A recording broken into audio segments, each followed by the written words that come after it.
ang Diyos sa buhay natin. Kasi may gagawin pa siya.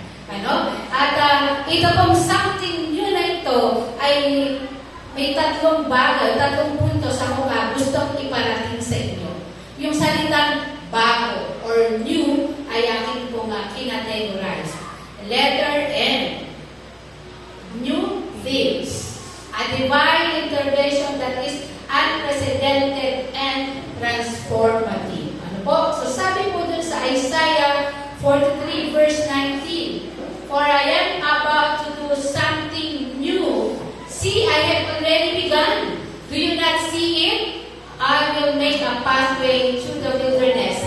I will create rivers in the dry land." So ito po ay pangako ng Diyos, for I am about to do something new. May gagawin ang Diyos na bago. At sa katunayan, nag-uumpisa na siya. Sabi, see,